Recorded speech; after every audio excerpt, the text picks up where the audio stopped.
Hello, everyone.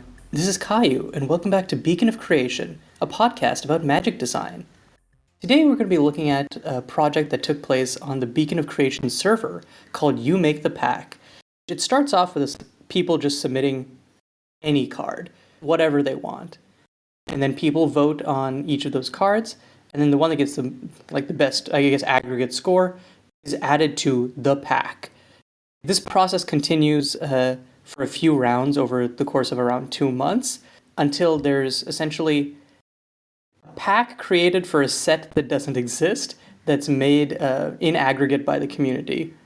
So, building on the flavor and mechanics that people are discussing or working on throughout the whole process. So, it's a really cool community project. The last episode was like a reflection process from people who were intimately involved with the process of creating the pack. This time, I wanted to do something a little bit different because Beacon has done unpacking episodes for both custom sets and canon sets alike, where the concept is you just take a booster pack, a randomly generated booster pack of a set, and then try to sift through and see what the themes and ideas are in that set from that little snapshot. Here we only have the snapshot. What kind of assumptions would someone make based on, yeah, just what this pack says? To help us with that, today we have special guest Dodger, who, if you listen to the El Mare episode last summer that I did with Juliet, you've already seen one of his projects, but a pretty prolific custom magic community member and designer. Hi, Kayiu. Happy to be here. Thanks for inviting me. So I'm excited to branch out into some other magic spaces and take a look at some cards. So, to set the scene, you know, you're going to your local game store, and wow, they have booster packs of a magic set you've never heard before. You pick one up, and this is the front pack image. So I am looking at a booster pack for a set called the Plundering of Guemhill. I'm gonna guess that pronunciation. You got like a UE with the umlaut over the U. So, but yeah, and we've got this very menacing figure of like a mechanical horror type creature with a single eye in the form of a clock. I'm sure if you've done a lot of custom card making, you're probably familiar with this image. But yeah, I'm intrigued. What do you think the set's about? We got the name Guemhill, which seems to be German in vernacular. So there's the possibility that this is a top-down German lore set. Plundering is it does evoke a certain image. So I'm imagining there's potential wealth to be found. I'm kind of a violent story, and we've got this clock-eyed figure. So that suggests something relating time to me. But so there's a bunch of different directions this could go. I don't feel like I have a clear image of what this set's supposed to be yet. Entirely fair. So let's get you into your first card, which is actually All going to right. be the token slot slash the reminder card slot. It's the Okay. punch out card made by Patrick. All right. I guess this is interesting. So this is like I think originally debuted in Amonkhet, and they've brought it back a couple times over the years. We got these little exerted tokens, ironically also in Amonkhet, and we've got a section for a +1/+1 counter. We've got a full like mini. It's like a card within a card type thing for a treasure token. I think that's kind of neat. And we've got something called the Infinity Engine with like several progressively smaller gears on it. I guess this is like some sort of outside the game dungeon like mechanic, and the gears and the clock kind of go together here. So definitely intrigued to see what that is about. I think the +1/+1 counter and treasure are sort of like par for the course. But I think Return of Exerted. Yeah, So because I think Exerted, it was like Exerted, like lots of its design space was used in its first foray into it in a Monket. So wonder what its return here could signify. yeah. Exerted is interesting. If you've played a lot of Amonkhet Limited, it did lead to a fairly aggressive limited environment. I think there are ways to do that to kind of create a different feel using the mechanic, though. I think it's a pretty solid mechanic to reprint.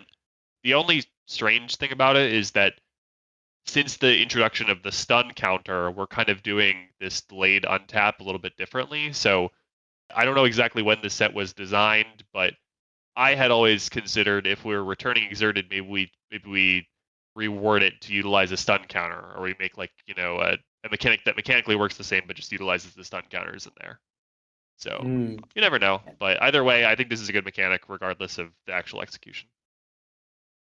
And what do you think about or what do you think that Infinity Engine could be? Yeah, just like again, I we have no mean, context, but just like just from the name and it being yeah, a punch okay, out. so typically when we have these sort of like mechanics that change how the game works, something like day night, you kind of Hmm. devote an entire reminder card to how that mechanic works. So Hmm. I do think it's interesting that we're getting just like sort of a counter, like a single counter that marks the Infinity Engine. What this is suggesting to me is maybe the card themselves that use the Infinity Engine will explain what it does on the card, and it's like some sort of distinction that maybe you move around from creature to creature. Perhaps it's a buff like the one like the ring tempts you, but maybe just a little bit more self-explanatory, less complex. That'll be my guess. Gotcha. Yeah, ready to go on to our first actual Magic card, All right. and pretty simple common here. We have Ruin Recorder, designed by Mono White Border. All right, so Ruin Recorder. It is a 1 mana white common creature. It is an artifact creature with the Thopter subtype. It is a 1/1 with flying, and it has an activated ability. I can pay 4 mana, including 1 white, and exile it to return target artifact or enchantment card from my graveyard to my hand. It has the flavor text, a simple construction with an advanced optical system. It's like a little flying Thopter contraption with a very prominent single eye. Hmm. Sets that run 1 mana flyers at common tend to be a little bit more aggressively slanted and limited, but this does have kind of a grindy activated ability.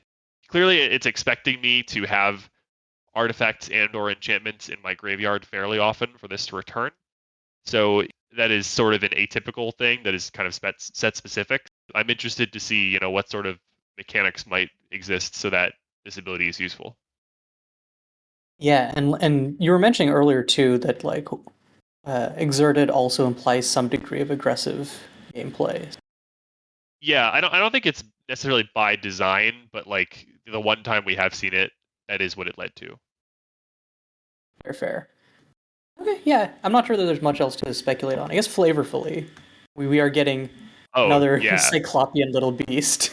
Yeah, flavorfully there's the Cyclops like aspect, and then there's art direction wise, it's kind of very it kind of gives like 1700s energy. Mhm. There's like this little propeller tail, and the art style is almost like it's almost like a schematic drawing. The colors are very unsaturated. So Mhm. that's all I have to go on right now. Yeah, for sure. Yeah, and again, this is a pretty solid role playing common, and it gives you like some mechanical directions. So let's move on to something a little bit crazier. With the Okay. next common is the one who watches the end, designed by Red Bay. Well, this is very strange. So we've got it is a common. It is a 3 mana legendary creature with no subtypes. It is a 2/2 with vigilance, and it has when it dies, you may exile it, and if you do, you may search your library for a card named the one who watches the end, reveal it, put it into your hand, and then shuffle. And it has the flavor text, "Your story will live on," as a quote. Looking at the art, it's kind of this very strange image of again a pretty unsaturated blue background. There is a kind of a smoky figure who appears to be riding some sort of four-legged creature, and then what kind of looks like pyramids or one pyramid in the background. I can't really tell what this is supposed to be. There's just a lot of weirdness here. Like, why is this Mhm. legendary? It searches up other copies of itself. So, from a gameplay perspective, it's one of those limited cards where you want to draft multiple copies of the same card, but because Mhm. it's colorless, that means it's more likely that some of the other drafters might go into this direction. So that makes it a little bit worse.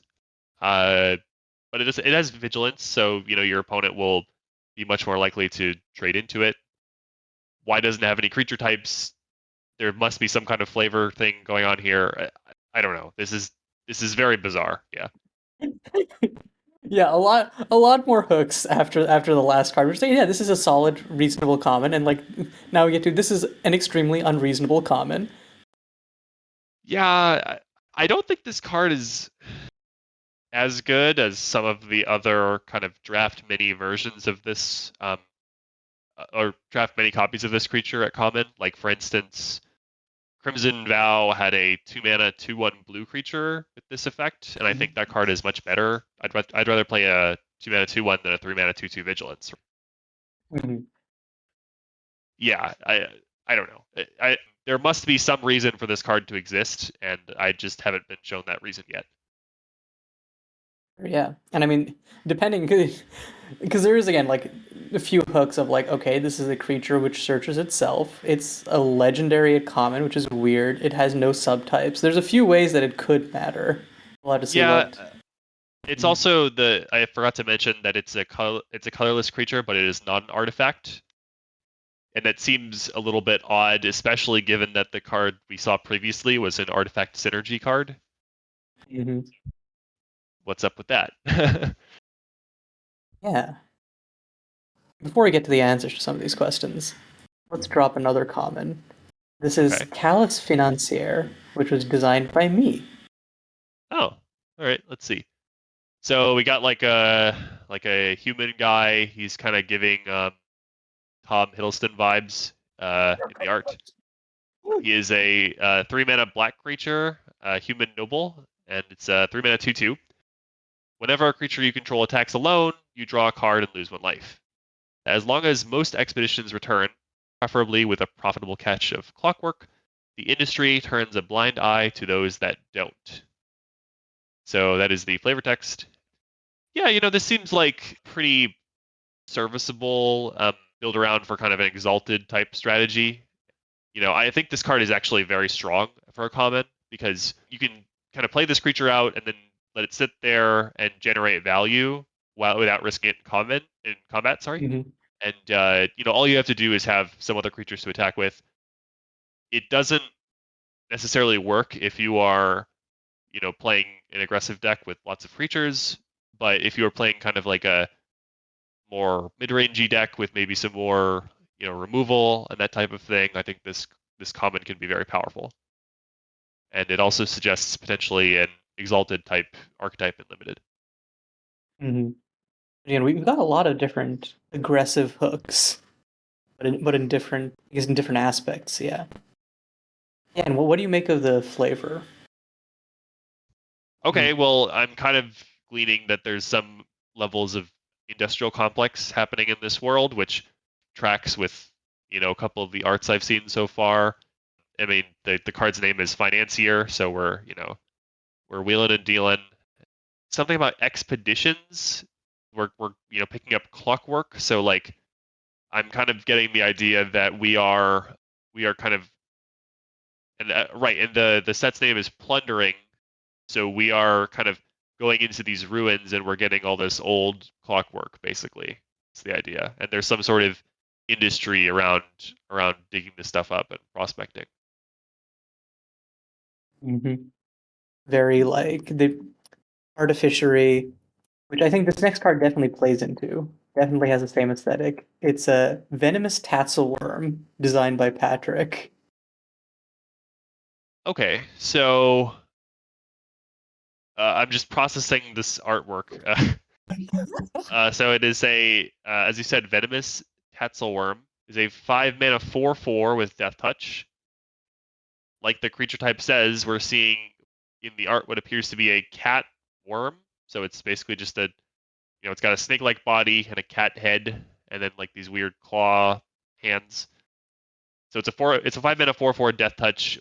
When it enters the battlefield, you mill 3, and then we got this flavor text, the tomes of the Guemhill describe great winged serpents called quote-unquote dragons. Over the millennia, their descendants adapted until they were nearly unrecognizable. I don't really know what to make of that, but as far as the card, you got a pretty solid 4/4 Death Touch means that you're very likely to trade with two smaller creatures no matter what. If you are ahead on board, this can potentially be like both a massive tempo and card advantage swing. And if you're Mhm. playing kind of a longer, more mid-range game, this could potentially fill your graveyard for some synergies, and will always 1 for 1. Yeah, like seeing this a little bit after Ruin Recorder does indicate there's some degree of graveyard synergies happening in the set, yeah. Yeah, but overall, probably like a slightly subpar common. Let's answer at least one mechanical question with the next card, Archival Engine, designed by Squid Pizza. All right, Archival Engine. It is a 2 mana artifact. It is a blue card. When it enters the battlefield, scry 1, then draw a card. And then it has an activated ability, pay 4 mana, including 2 blue, Ex Machina 3. If this artifact isn't legendary, put 3+1/+1 counters on it. It becomes a 0/0 legendary artifact creature named the Infinity Engine. I see. Whenever a creature you control named the Infinity Engine deals combat damage to a player, draw a card. Okay, I do like this mechanic. I guess I'm struggling to think of a comparison. I'm sure there's a good comparison here, but basically we have the ability to animate one of our artifacts at a time. It looks like the way the Ex Machina thing works, it's part of each artifact's ability, and they're only able to animate themselves. So Mhm. you animate one of them, it is around, and you won't be able to animate your other ones and keep them both around without sacrificing one because they're legendary, Mhm. which makes sense why we have just one counter without any text explaining what it does, because we now know what the mechanic does from reading the card. As for this actual card, I think it's very strong. 2 mana for scry 1 draw is fine and limited. It's not fantastic, but having the ability to grab a hill giant after you've already cycled this card is pretty Mhm. solid, and it effectively has haste, right? And you can activate this at instant speed to block things. And even if you don't animate this card yourself, if you have another card that Ex Machina's, this card will also give a Saboteur ability to your Infinity Engine on another card. Mhm. Yes, overall, a very neat package, and we're seeing that like Yeah. artifacts are relevant in some way, which then brings back why the one who watches the end isn't an artifact despite being a colorless creature. So there's still that question Yeah, there.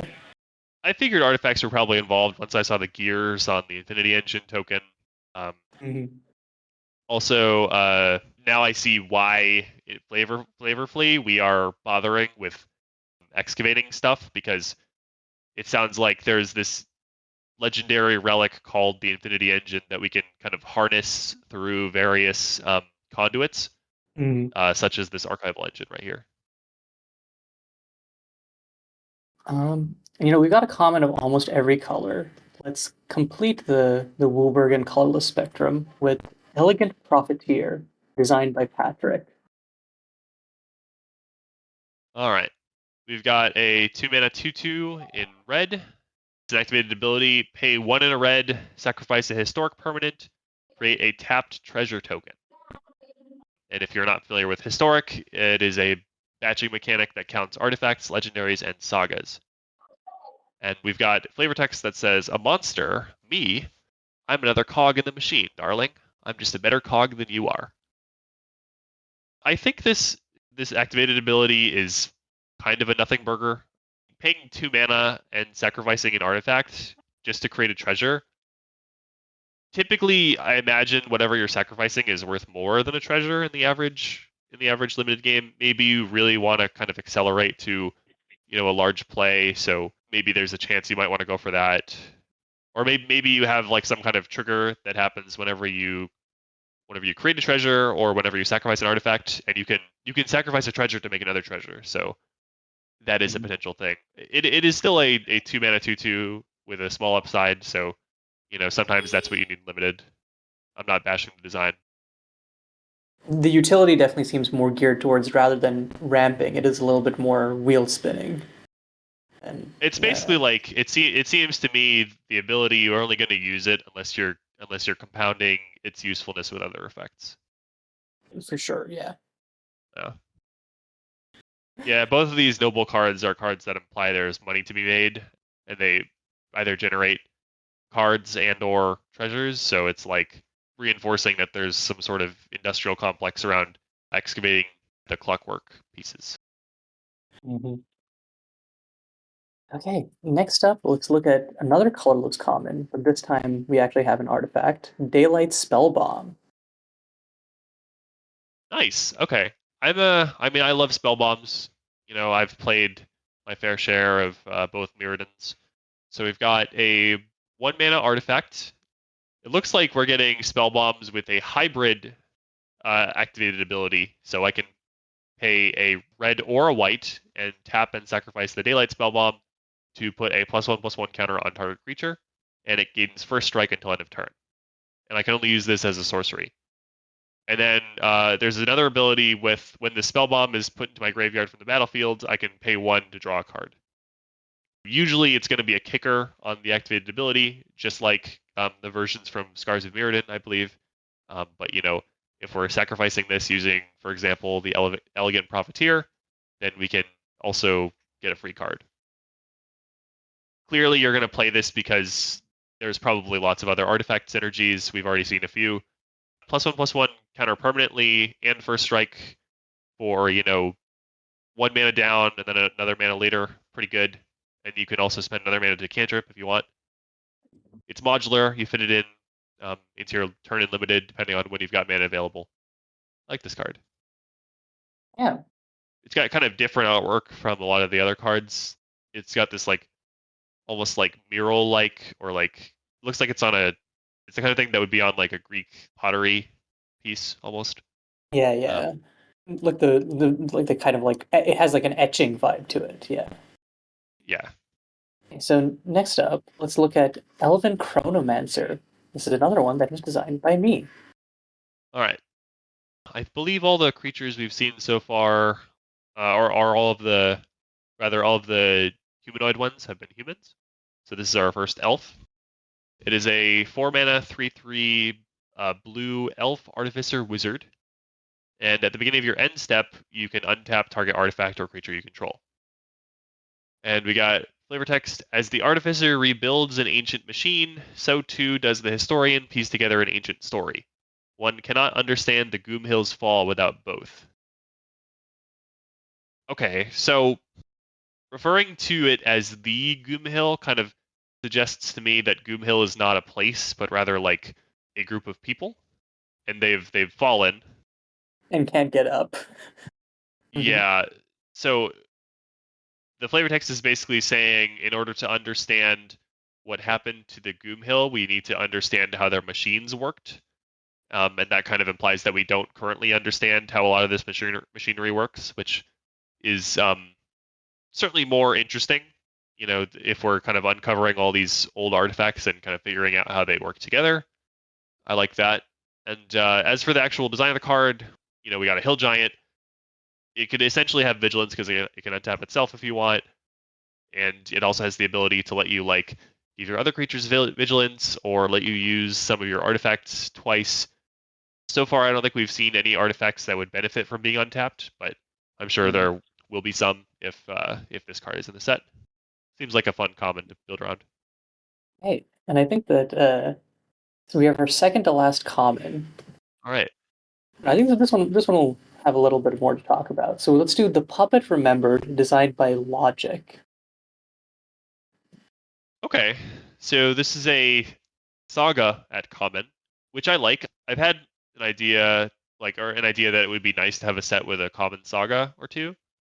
Except this one seems to have some sort of twist on it. It is a 2 mana green saga. It's got 3 chapters. The first one creates a 2/2 colorless artifact creature construct token with wind up. Wind Up is a presumably a new ability. It can't block when it attacks Exert It. I see. So this is kind of like a slightly better, actually fair bit better version of Decayed, because Decayed, when you attack with the Decayed creature, it goes away forever. Whereas if you attack with a Wind Up creature, you just have to wait an extra turn for it to untap. Mm. We're spending 2 mana for a worse Grizzly Bear, but we're gonna get some other abilities. The second chapter is we gain 2 life. The third chapter is we mill 3 cards, and we can put a permanent card from among the milled cards into our hand. This is like pretty solid for a common. I mean, we spend 2 mana, we get a 2/2. Sure, it can't block, but it's gonna get some beats in hopefully, and we gain a little bit of life and cantrip to kind of make up for that. It's a little bit slow, but then we've also got this Coda ability, which says Coda 1, pay 1 to green. Pay 1 in the green, exile this card from your graveyard, trigger 1. Activate only as a sorcery. And it's using, when I say 1, I mean it's got like the Roman numeral for the number 1, which I'm guessing what this means is we can kind of exile this from the graveyard to trigger the first chapter of the saga.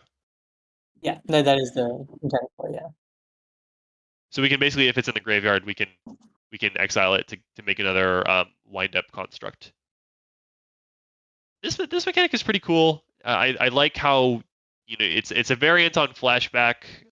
Obviously, maybe on a rare, you can make a pretty interesting, like, powerful Coda card by, like, having it trigger the final chapter of a saga or something like that. This card overall, you're getting a pretty decent deal for the 2 mana, and then if you mill it, or if you want to pay a kicker later, you can get another wind up guy. It's overall an aggressively slanted card. I would say this is maybe a little bit more complex for a common than I would suggest or like do myself, but power level wise, it might be fine. It's certainly a more interesting common than a lot of these other cards. Yeah, I think it comes down to I think having a wind up and coda on it could be a little complex, but I think yeah, I think that it is Yeah. very much like a coda is the real like splashy part of this, especially because I think there's a degree of okay, you see historic returning and you're like okay, but then how is it going to be any different or how or like what are how are you going to make it feel different? And having common sagas and having a little bit more play with those definitely feels like Oh a way to yeah. push I it. forgot Yeah. we had historic back actually. Yeah. Hmm. That does kind of make the saga-ness more important, as well as Ruin Recorder. I think this is the first example of like why you might commonly have an enchantment in your graveyard. Hmm. Yeah. And historic does also, in some ways, contextualize why we have this funky little common legendary creature in The One Who Watches the End. It's true. Yeah. Um, yeah, let's look at the final common, which is Eat the Rich, designed by Bradley Rose. Huh. All right. Well, we've already established that there are rich people, so this is the next natural step. Mhm. We've got a 3 mana black sorcery. It's double pipped, and we have destroy target creature. If it was a noble, create a treasure token. So this is a worse murder with a slight upside for getting a mana back. Mhm. The flavor text says the willfully ignorant, privileged elite call for peace in so-called times of war. The oppressed correct them accordingly. We're either at war or they're pretending we're at war, and the people are uprising, and there's some level of oppression going on. Um, I guess I have sort of a little bit more understanding of what's happening in the world, but maybe not perfect.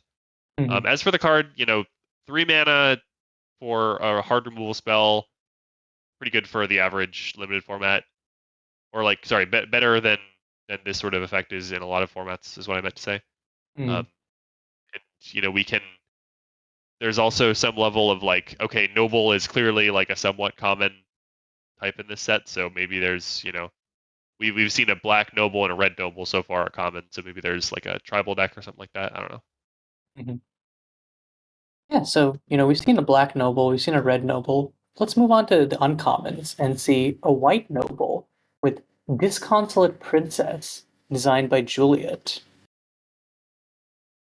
Okay, so we got a 2 mana 1/1 white creature. It is an elf noble artificer, and we've got whenever a creature you control attacks alone, create a 1/1 white bird artifact creature token with flying and wind up.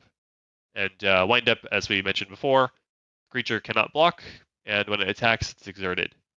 So we got each week she sends her clockwork emissaries, hoping one day one will return with a message of peace.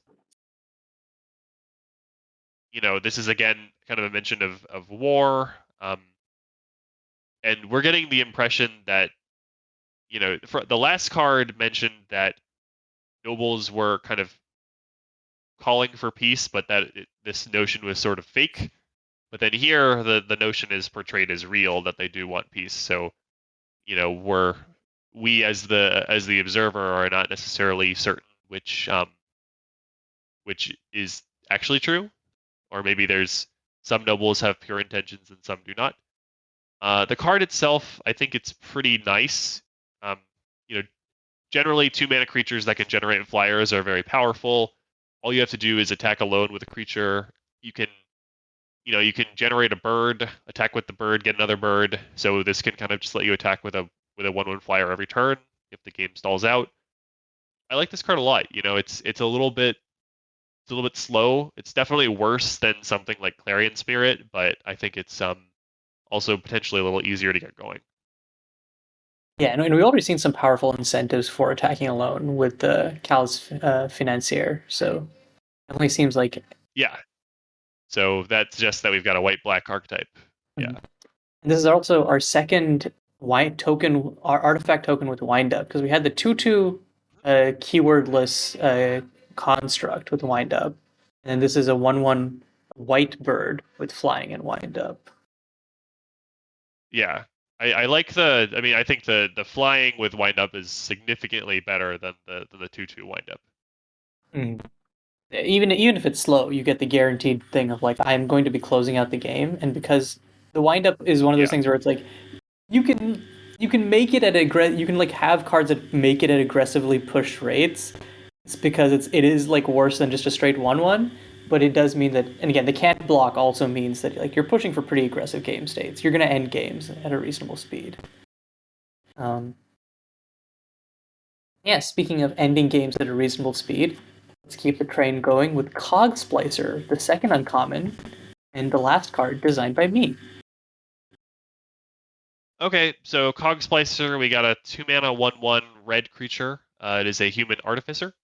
And it's like some kind of mage wearing goggles. We've got all these purple runes, and she seems to be uh, automating some kind of suit of armor. It is a 2 mana 1/1. When it enters the battlefield, create a 3/3 golem artifact creature token. So that's very good rate, 2 mana for a 1/1 and a 3/3. But the catch is golems you control have wind up. So while this Cog Splicer is in play, the golem token will not be able to block, and when it attacks, it gets exerted. I really like this design. Well done, Kayiu. Because you've got this interesting little mini game of like, well, if I can get rid of this 1/1, then I actually, my 3/3 will get powered up. So maybe if I have a way to sacrifice the 1/1, I can do that for value and then have a 2 mana 3/3. Maybe I want to blink this 1/1. I mean, it's still like, I mean, I can still make like a pretty efficient 3/3 and get my beats on, and I can attack with this 1/1, and it's like if they block it, now my 3/3 is upgraded, that sort of thing. Mm-hmm. Really, really like this. Yeah, and like I was thinking about this because I was like, all the previous we didn't have a there hasn't been a red splicer in canon yet. And I was like, it'd be fun if there was It's true. a part of the splicer cycle where the keyword was a straight downside rather than upside, so you didn't want it around. And red felt like Oh, the best way to do that. Yeah. yeah. I didn't even notice the splicer name is the same as all the other, the original cards from New Phyrexia. Mhm. So that's really nice call out. Okay, let's go to our last uncommon. Repeat history. Designed by Bradley Rose. Repeat history. Okay, so we got a 2 mana blue instant. It is double pip. It says create a token that's a copy of a historic permanent that was exiled this turn or put into a graveyard this turn. I think technically this would need to stay historic permanent card because if they're no longer on the battlefield, they are no longer permanents, but Mhm. that's me being pedantic. Um, the the flavor text says sometimes the reason why history is repeated is because it was studied. I see. Yeah, that's poignant. I like the flavor text. We've got kind of this in this art. We've got like this woman with a sword, and in the background there's some kind of like you know slightly shadowy figure of another woman. So I guess we can kind of infer that she's maybe channeling a spirit or something like that. Um, I think this card seems relatively weak at its base. It if you compare this to a card like we've seen a lot of versions of black tricks in recent sets that are 1 mana that can have a creature if it would die it comes back. This is 2 mana. It doesn't work on any creatures besides legendaries. What it does do is I think the best thing you can do with this is work with sagas. Mhm. So you know um, you can have one of your sagas finish. Maybe if it was like a expensive high value saga, you can create a copy of it. This also it doesn't need to be exiled from the battlefield. So what I could do theoretically is like maybe I have a really expensive artifact in my graveyard and I exile it, and then I create a copy of it for like this weird reanimator combo. That seems sort of funky. Mhm. It also works with Coda, is a notable thing. It also works with who? Coda, the saga ability. Oh, yeah, that's true. Yeah, yeah, yeah. So I can. That's a good call out. So if I have a saga in my yard, even if it didn't finish this turn, I can code it and then I can copy it. Yeah, that's neat. I think this design is maybe like a little bit clunky and hard to use, but I think it's in terms of flavor, I think it really nails that. So like the art really depicts what the flavor is trying to say. So I like that part. For sure. And I think that it definitely feels like the type of card where, um,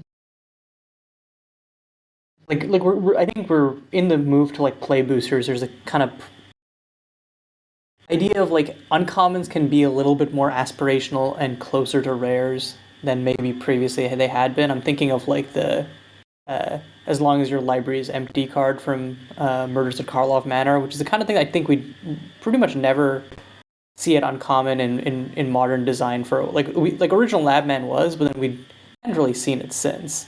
So yeah, just like giving like Yeah, a little bit more weird splashy build arounds at uncommon. I would agree. I've played a decent amount of Murders Limited at this point, and I think play boosters do feel very different. Um, Mostly in a good way, I would say. I think we may need to see a few more play booster sets to get a better feel of like what sort of things we should exactly expect at uncommon. But I think you're right. This is something that is more likely to be uncommon in a play booster. Mm-hmm.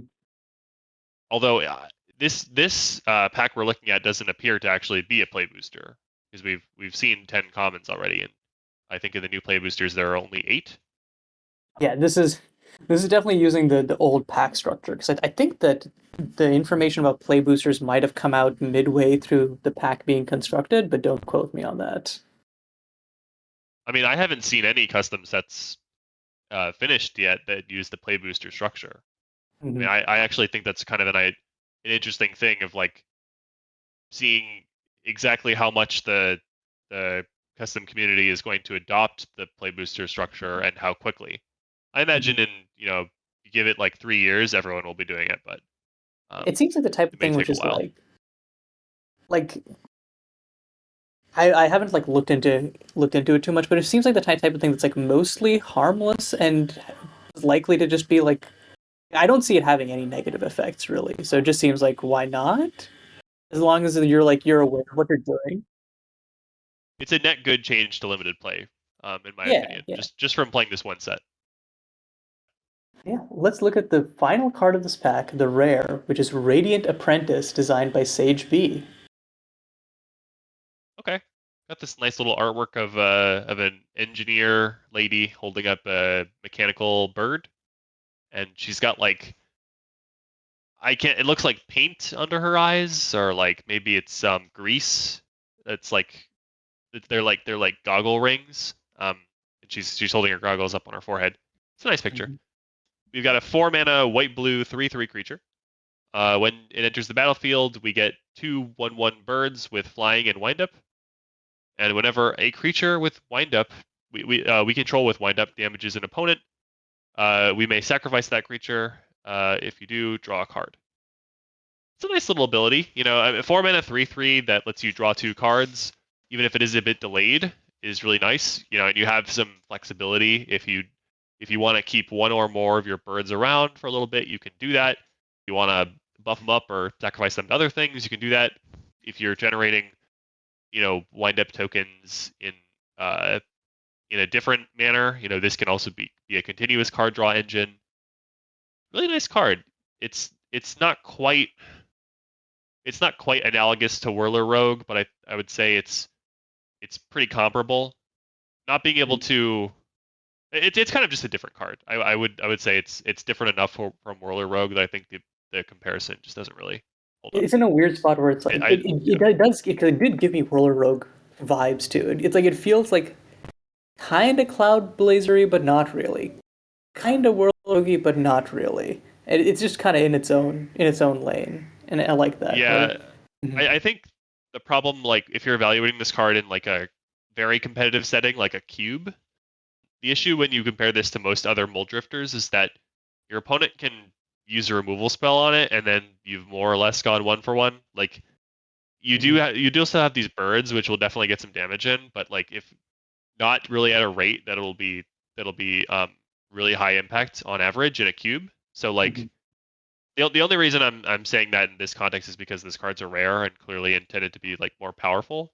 For I think sure. I think it's a really like solid standard card, but it's not like it's not the kind of card that will um, be very successful in any format beyond that. I would say.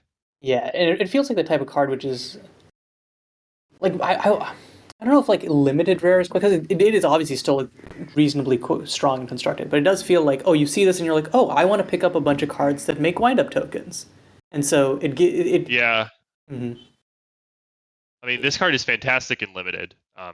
Like mhm, easy slam dunk first pick, and then I mhm. think in depending on what else is available in standard, this could definitely be a very powerful card there as well.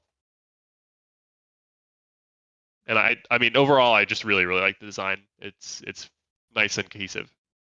It feels pretty clean in a way that like it would appeal to a different psychographic as well. Yeah. And with that, that is the full you make the pack for this round. So I'm gonna end off by basically treat things. One, if you have any general questions about the pack or just like how it went.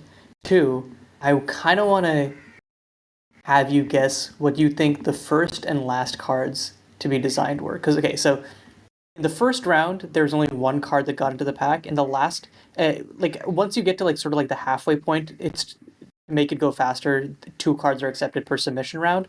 So there are two cards that got in the final round. Kind of want to see if you can guess what the ordering is in that sense.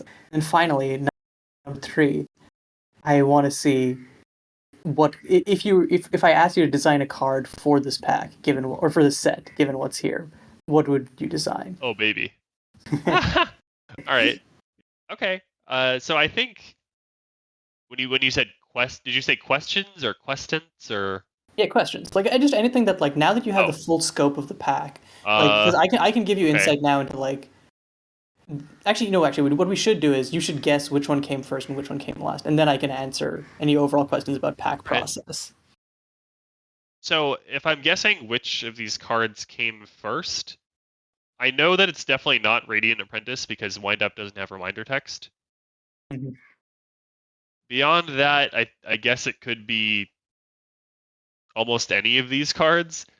I'm gonna go with the Archival Engine. I think this card does the best job of kind of explaining to me what this world is about.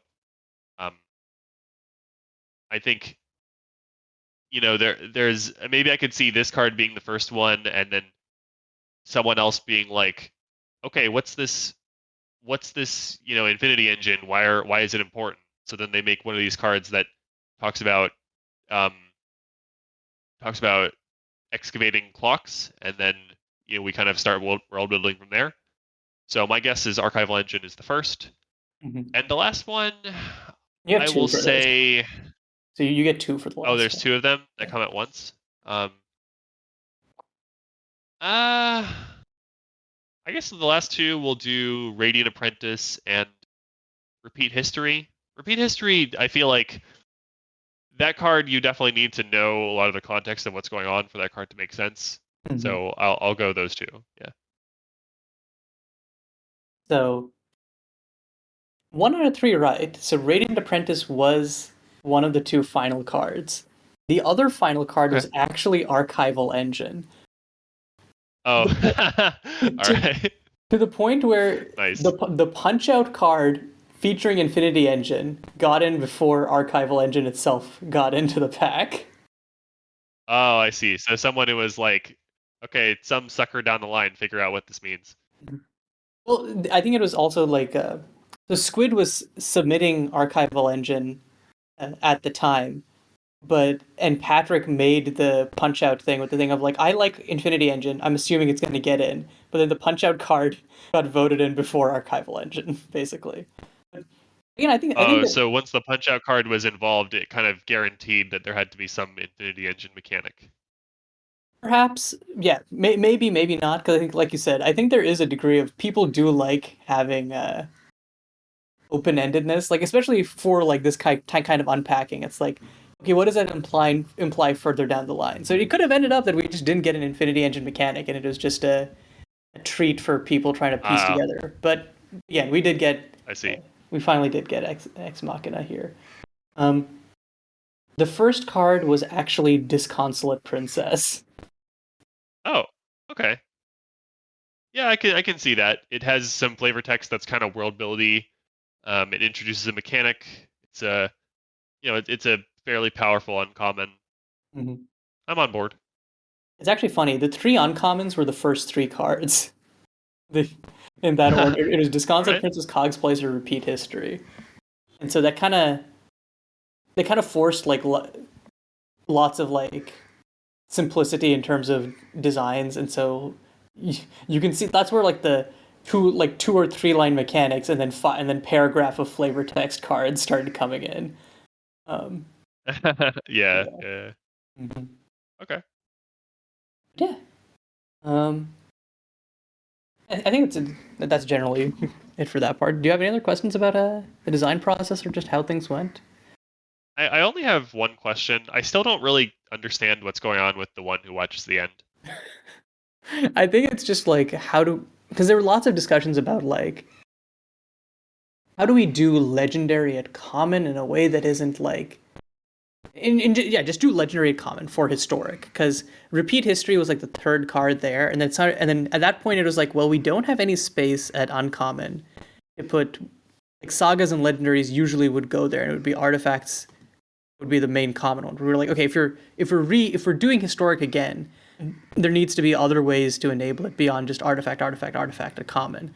Um, and so the one who watches the end was sort of like, okay, like maybe the best way to do a legendary is one where it's like a collect 'em all style card where I as for the no creature types, I think that was another one where it's like kick it down the lane to see if someone else will explain that, and then it kind of just that didn't end up happening. But I think this is just sort of like a flavorfully. open-ended, and then mechanically was trying to close the legendary creature circle at common. Yeah. I see. Okay. I don't really see the distinction between having this card be legendary and having it just be an artifact creature. If the only mechanic that you use in your set that cares about something being legendary is historic, then functionally there's actually no difference between this being legendary or not, except that you're making the card worse, and the card is already very bad. Mhm. So I personally very much dislike this design. Um, I don't think I've been convinced on why it should exist in this set. So that's my little bit of negativity I've added to this pack. But overall, I think it's a very solid, kind of pack showcase. I don't think there's anything wrong with just being like, yeah, I don't know how much I vibe with this because that is part of the collaborative design process. Is just like saying, yeah, like I don't know how much I like this, but I'm gonna try and work with or around it in ways that I think will still lead to a product I'm happy with. So, yeah. Yeah, I totally get why that thought exists though, because like, there's a desire to make historic more interesting, and one of the ways to do that is to use more of the different, like the less common um, parts of its batches, right? It's worth exploring ways to put legendary at common. I just don't think this particular card accomplished that goal in an interesting way. Word, yeah. It feels like a little bit of a vanity card, and I think that's just kind of like I think in an actual set, I don't like vanity cards as much. I think in this environment, I'm a little more inclined to be okay with them, but then I also very much get like, I'm not loving it as well. Yeah, in this environment, or in this like situation of this like design process, if you treat this card as kind of like a challenge to someone else to make it make sense, then I think the design, like I kind of see how it got there. Mm-hmm. All right, well I probably took us on a big tangent with that card, but That's all good.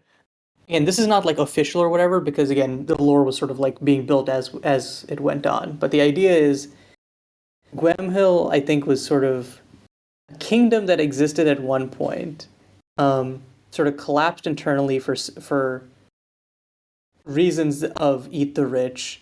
Now they're sort of like the people who now live in that area are like rediscovering Guemhill and are like, oh, this clockwork is really cool machinery.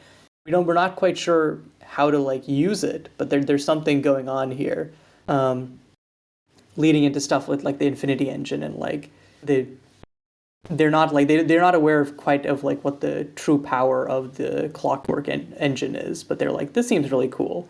Um, and so there's sort of like this mirrored conflict of oh, we're getting really greedy in the present, and that's repeating history, um, and this like overarching plot thread of like what's going on with the clockwork and the Infinity Engine and what does that mean? So yeah, that was kind of like just the beats that I think people were picking up on and like running with.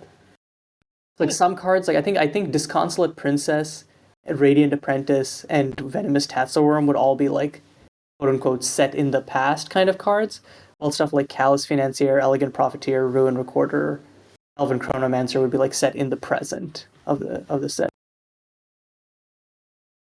Gotcha. Okay. Okay, now that we've fully unpacked this, coming back to the last question I had, you've seen all of this. What card would you design for the set implied by this pack? Yeah, I've been thinking about this question in the back of my head for the last couple minutes. I pulled up an MSC tab just to kind of fill in with a few things. I think what I'm drawn to after seeing this set of cards is I'd like to see another Ex Machina design. I was kind of looking forward to seeing another one, and we didn't really get one.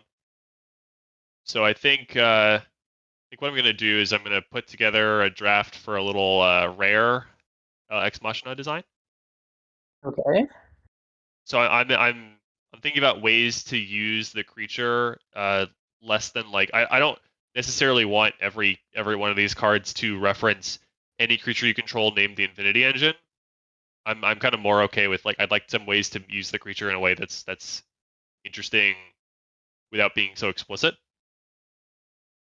So the design I've kind of that's first springing to mind is a 3-mana green artifact, and I'm going to give it the ability to Deus Ex Machina. If I pay 5 mana, including 2 green, I'm going to have it Deus Ex Machina 5. Okay, nice, Um, nice. and then so while it until I animate it, it will also have a static ability.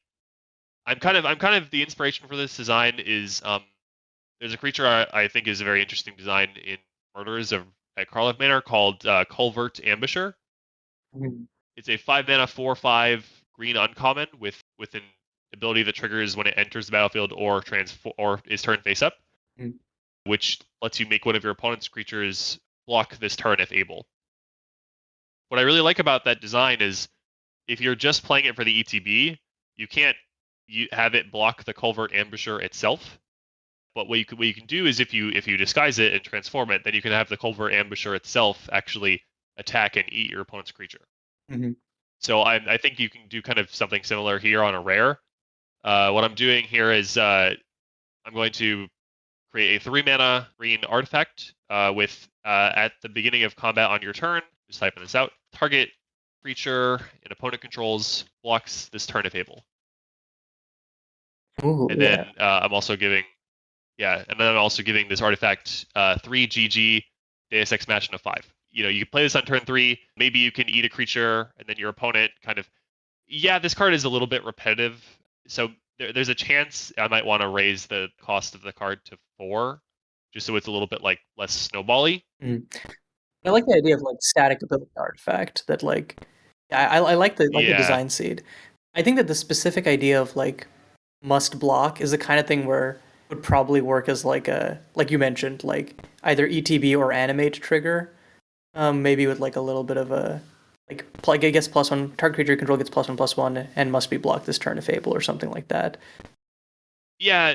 There's a bunch of different ways you could kind of fiddle around with this exact implementation of the ability. It could be like you said, in enter the battlefield or attacks. So you can do it when you play it, and then once you animate it, you can Mhm. you can have it do it every time you attack. Or you could do this whenever you attack with one or more artifact creatures. So maybe you only you need some artifact creatures to actually you know Which works well with wind up. Every single artifact token like yeah, it works with wind up.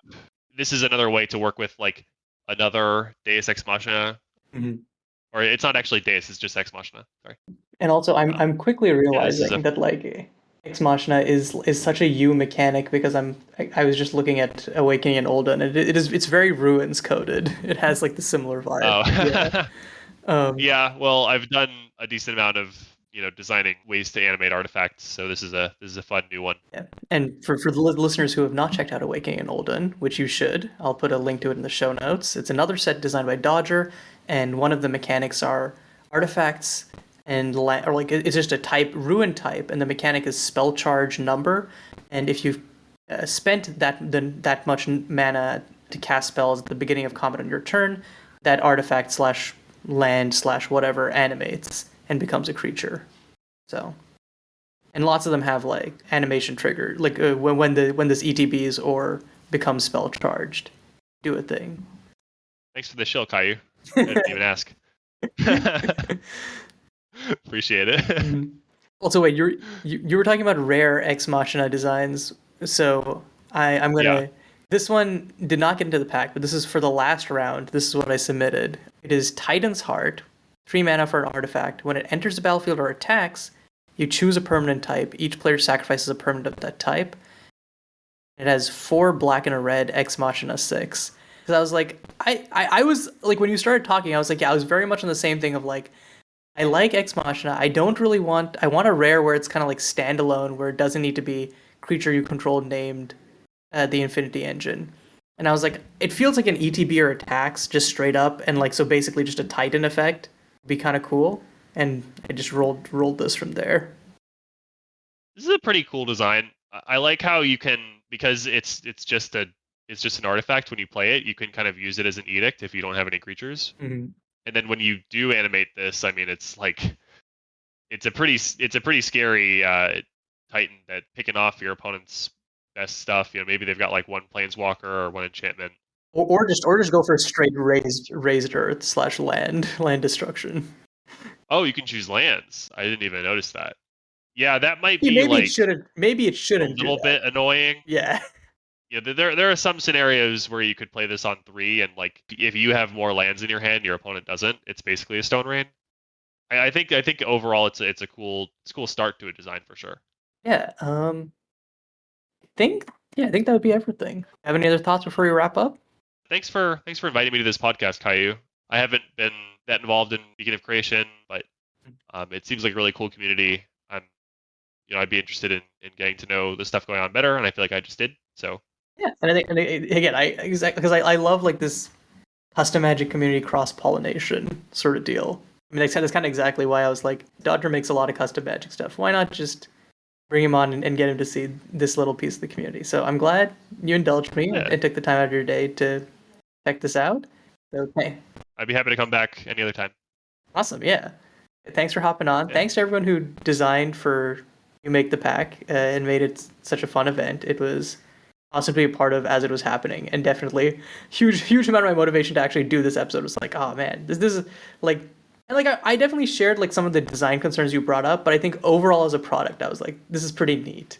yeah. As far as you make the packs go, pretty high quality. Yeah, yeah. Do you have anything you'd like to plug? I would like to plug the Revolution format. If you have ever been interested in playing games of Magic with custom cards, it's one of the best ways to do that. It's, kind of a small rotating format on the custom Magic server. We'd love to have you if you're interested. Come check it out. Awesome. Thanks everyone for listening, and until next time, this is going to be Caillou and Dodger signing off. Bye.